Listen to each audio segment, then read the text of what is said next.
Tim Direktorat Tindak Pidana Tertentu, Dirtipidum, Bareskrim Polri bersama Otorita Ibu Kota Nusantara, IKN, Polda Kalimantan Timur, dan Kodam Enam Mulawarman berhasil mengungkap praktik tambang ilegal di kawasan Taman Hutan Raya, Tahura, Bukit Soeharto, tak jauh dari IKN. Pengungkapan tambang ilegal disampaikan Brigjen Pol Muhammad Irhamni, Dirtipidum Bareskrim Polri, dalam konferensi pers di Balikpapan, Sabtu, 8 November 2025. Irhamni mengatakan, sedikitnya 5 tersangka telah diamankan dalam kasus ini dan 4 laporan polisi telah diterbitkan. Para pelaku disebut menggunakan modus pemalsuan dokumen izin tambang, padahal aktivitas mereka dilakukan di dalam kawasan konservasi. Modus operandinya dengan cara memalsukan dokumen. Mereka menambang di kawasan hutan raya Bukit Soeharto, ungkap Irhamni.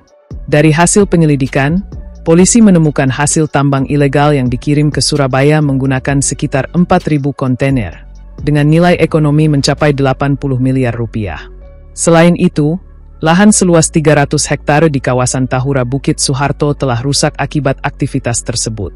Pertambangan ini berada di kawasan yang juga masuk wilayah IKN. Kita semua tahu, IKN adalah marwah pemerintah Indonesia.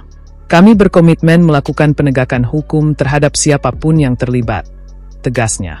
Otorita Ibu Kota Nusantara, OIKN, menegaskan komitmennya untuk menindak tegas seluruh aktivitas ilegal di kawasan Taman Hutan Raya, Tahura, Bukit Soeharto, termasuk kegiatan pertambangan tanpa izin yang baru-baru ini diungkap oleh tim gabungan Bareskrim Polri, Polda Kaltim, dan Kodam Enam Mulawarman. Deputi Lingkungan Hidup dan Sumber Daya Alam OIKN, Mirna Asnawati Safitri, mengatakan bahwa pemerintah, termasuk OIKN, memiliki keseriusan tinggi dalam menangani kasus tambang ilegal yang merusak kawasan konservasi di wilayah Sungai Seluang, Kecamatan Samboja, Kutai Kartanegara. Mirna menegaskan, penegakan hukum ini bukan bentuk pengalihan isu, melainkan langkah terencana dan terukur untuk menjaga fungsi ekologis kawasan konservasi di sekitar IKN. Menurut Mirna, OIKN telah memantau aktivitas tambang ilegal di kawasan Tahura Bukit Soeharto sejak tahun 2023. Saat itu, telah dibentuk Satgas Pencegahan dan Penanggulangan Tambang Ilegal, yang kemudian berkembang menjadi Satgas Lingkungan Hidup pada 2024. Dan kini diperluas menjadi Satgas untuk seluruh aktivitas ilegal di wilayah IKN pada 2025. Dia menambahkan, aktivitas tambang ilegal sebenarnya sudah berlangsung lama, bahkan sebelum berdirinya Ibu Kota Nusantara, IKN.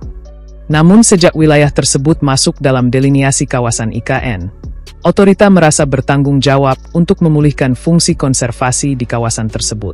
Kedepan, OIKN berencana melakukan penataan kawasan konservasi di Bukit Soeharto, termasuk memperkuat pengawasan serta kolaborasi dengan TNI, Polri, pemerintah daerah, dan masyarakat sekitar.